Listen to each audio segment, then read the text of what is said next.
Voy John.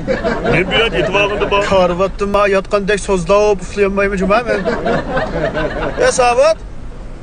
Etgen Zabayxonning yo'qlamasiga qatnashgan.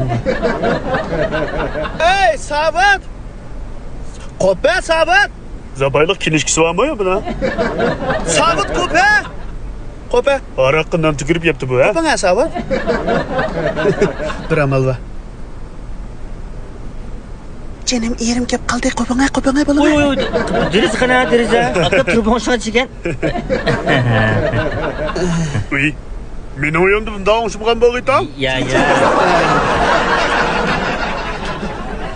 Savat bo'lsa, Loşmay tura loşmay. Shadot o'tib chiqadigan ayliq labavus mashinaga chiqadigan obraz bilan o'xshab qolsa ya. Akşam qishloqning Zabayxon to'ttanganmiz men. Sen bo'lmabsan, Savat. Yoshlar qara. Sening jigiring o'tmitish bo'lib ketibdi. Qana? Oy, neymiş kafası değil mi? Ya anda qilma yo'q qavalay. Mana bu bizniki shenji ichimlikimiz. Bu ichimlikni ichib bersang jigiringni yashatadi, yurakingni yaxshilaydi. Anadagi oshqozdingimi bek yaxshi shifo qiladi. Dorilik ichimlik bu. Aroq ichishdan buri ichsang mast qilmaydi. Aroq ichgandan keyin ichsang mastlikda yeshildirdi.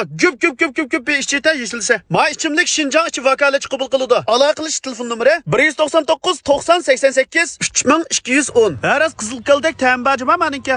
Qasingning gapi bor? Noçolab ketdik mi hava? Ha? 2'de 1 kelamsan?